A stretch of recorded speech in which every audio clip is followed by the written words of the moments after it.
Infernoid FTK, that's not exactly something I thought I would be seeing. We're going to go over the Yubel from this weekend, and we have some Mikanko as well. Make sure you guys smash the living crap out of that subscribe button so you guys don't miss out on more awesome content. Yes, the Bishbolkin and the Machu Mech interactions. You know, I'm happy to see that people are excited that we can once again revisit the OTK potential of being able to make all of these little shenanigans into a dream out here based off of one card interactions. And I guess it's to nobody's surprise out here that you should see that I believe the way that this build works is there are 12 one card FTK packages that just give you like full combo line through Bishbolkin here to Machu Mech, and then just basically end the game for your opponent. And you know, I'm not all that surprised. You know, we don't have the new Infernoid stuff yet, so a lot of people were just kind of hard passing on trying to touch anything with the Infernoid package, which is perfectly understandable at the end of the day. You know, there's no real point in trying to touch this if the new support's not out, or at least so I think a majority of us were kind of thinking. So to see that, you know, this Infernoid stuff did get the chance to kind of come out of nowhere here. It was definitely out of nowhere. I mean, I have not seen anybody talking about Noids, period. So to see that, you know, we have a working FTK available in the format. Yes, I know the Snake Eyes cards are in the deck. I know that it is a massive deterrent. Yes, it is 46 cards, but let's call it what it is. Like, this is innovation. You were looking to this previous YCS this weekend. You were looking for different options out here to get people excited, you know, in the cesspool that is the current format. And I think now that we've seen an FTK pop out of nowhere here, it's just another choice or another chance to want to take care of this. I also like the fact that, you know, we get to see Super Producer here because, you know, this is a free link monster because guess what? It includes a Fiend monster, and guess what all of your Noids are? They meet the requirements to be the good card. We have the Yubel profile from the Dueling Grandpa's Asian Persuasion. Went ahead and uploaded this. I figured we'd go ahead and cover it here because a lot of people looking at Yubel pre-Nightmare Throne.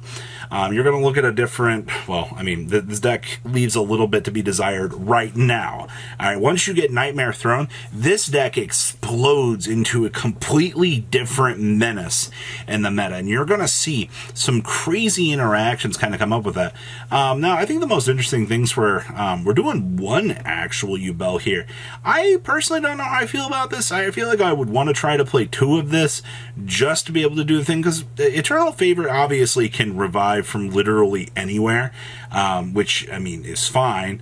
But I don't know, I feel like there will be games where you'll actually need to have two Yubels up and running. Also, the fact that they went as far as to play the Ultimate Nightmare is kind of cool. Well, this deck has kind of evolved into like this Fiend toolbox sort of deck now, where you see this deck toggling down these different lines of play. Obviously, you know, the Unchained package here, this little guy giving you the ability to start popping, you know, your free little back row, or, you know, Shavara getting the ability to go ahead and pop a Fiend, and then your Link climbing up with the Yubel here. Also, only one copy of the Unchained Soul Lord of Yama. I don't know. I feel like maybe you would want to try two of this. But with the way that this extra deck is designed, obviously they're maximizing on the Loving Defender forever. Post side decking here, you got some interesting things. You actually have the Majesty's Fiend, which in-house for your Fiend support's kind of cute. You also do have the Crossout Detonators in here if you think your opponent's going to try to do something a little bit more poison. You're able to do that. The Triple Raigeki is interesting, but to be fair, with a lot of these strong boards right now, Raigeki is a free auto rollout to at least try to clear up some of these boards. And I think this is kind of needed, actually. Like, you can't underestimate free board clears where I feel like you can get them. So this was good. But overall, I like this list. This is cool. We have some Mikanko for you today. I have hardly seen any Mikanko right now, but right now, Mikanko has kind of taken a backseat. I mean, Yubel is the new damage reflection deck, you know? So the fact that you kind of have, you know, the deck that tried to do it first versus, you know, the old challenger, well, rather new challenger stepping back into the light is pretty good here. Now, we did get Ashoka Pillar. Obviously, with Isolde's death, a lot of people kind of took a step back from this deck, but Ashoka Pillar literally adds any equipped card from your deck to your hand. And guess what? With the latest Forbidden Unlimited list, I can't believe I'm still saying that, we have Snatch Steal back in our format, and it is doing absolutely nothing. So Mikanko is one of the few decks right now that actually can pull out Snatch Steal from the deck and actually be able to use it as a punishing effect for your opponent. I mean, stealing your opponent's Ambler Whale is also going to feel very good. We are playing the Mikanko Kagura. We are actually playing this because, I mean, getting a free destruction line, I guess, is fine. Maximizing on water and then one each of the sub-equips. I feel like it's pretty good.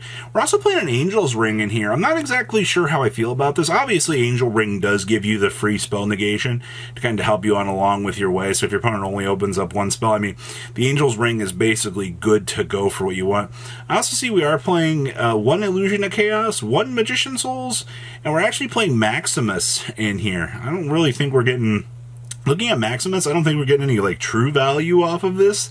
The way it looks, maybe this is just the ability to drop something along the way, and the ability to special summon it, but you have, like, I mean, your only extra deck value really is a Herald here, and that's literally it. Everything else is just a dedicated resource for either link climbing or, you know, trying to spot removal options, certain things. So it's kind of interesting seeing the value that they're choosing to do here with the Nadir Servant for, like, no real further value. Okay, what else got back here? We have Kashtira. Once again, we have another deck in the room here, and obviously if Kashtira goes second, they're like, hey, you know, we have Snatch Steal, we have Change of Heart, we have these going second cards in our deck. Oh, hey, we saw nice Ambler Whale that you parked up there. You know, let's go ahead and steal it. Now you're down one less fire target, you know, to be able to try to call out the princess. And now the Kashtira player gets to kind of go ahead and do their thing, which is what you want to see. You know, you want this deck to be able to kind of suit up and be able to go. Of course, I mean, Shifter is the boogeyman of this format. We've talked enough about Shifter right now that, ooh, Shifter, ooh, what's a graveyard? You know, cutting off the opponent's graveyard so they can't actually do their effects is very, very strong. Zev also chose to play triple Upstart Goblin. I guess in a format like this deck wanted to either trigger hand traps along the way, or this deck wanted to make sure that it was able to get to its resources as it's cycling through the filtering options. Either way, I think that this deck had enough going for it that you're able to kind of stack through and do whatever you need to do. Also, I mean, a Monster Reborn in here is kind of cool. The only thing I don't really agree with is I feel like you want triple Nibiru in here. Nib in this format is extremely good, and as long as you know where the choke points are with this card, you cut off so much from your opponent. Like, honestly, Nib alone wins games. And of course, I mean, so does Gravekeeper's Inscription, as long as you can see it. And we've also got the Super Poly down here to be able to make, you know, 3 of your very, very strong monsters along the way. The rest of your hand traps being sighted down here. But outside of this, I think this is an interesting Kashtira deck. It is way more tacked out than what we're used to seeing at this point for a lot of the meta, so that's something for you to kind of look at and understand here. More tech choices do allow for more doors to be opened up, and it genuinely gives you an interesting chance. And oh man, we have some Diva Hero for Edison format. Now, the only reason why I chose to do this is I get asked, hey Robbie, where's the Edison content? You know, are you going to talk about this? Well, this is what I saw and was worth talking about. Diva Hero, I feel like when you proceed into Edison format, Diva Hero is pretty standardized, right? Like, obviously, Deep Sea Diva is good. Maybe if you want to make an argument for how many Infernal Prodigies you should be playing, but I still think Infernal Prodigy, just as the free stepping stone to deploy good old Caius here, is obviously going to be good. And I mean, you have the rest of your staple lineup in your traps. Also, 41, I think, is very, very good for this. Oh boy, you know, in a lure to turbo through your options. It definitely proves, like, looking back at these older formats, how streamlined some of these options actually are. And of course, you know, the best card in the older days, the ability for Miracle Fusion here to steal you games. I do like this though. Fossil Dyna, actually looking back at this format, seeing that, you know, maybe you have a little bit different of an anti-meta approach, or being able to stop your opponent from, you know, getting a full swap, someone to get the game back to your turn to be able to kind of do things. This is a very interesting tech choice that I didn't really see back in the day, but I feel like getting the chance to explore something like this, actually pretty good. I love the Sirocco for the mirror. That's how you know things are looking pretty interesting out here. per se. So what do you guys think about these decks? Definitely some interesting things that I didn't expect to see, but please leave a comment down below. Tell me what you guys think, and I'll see your beautiful faces back here later in the day, guys. Patrons, thank you.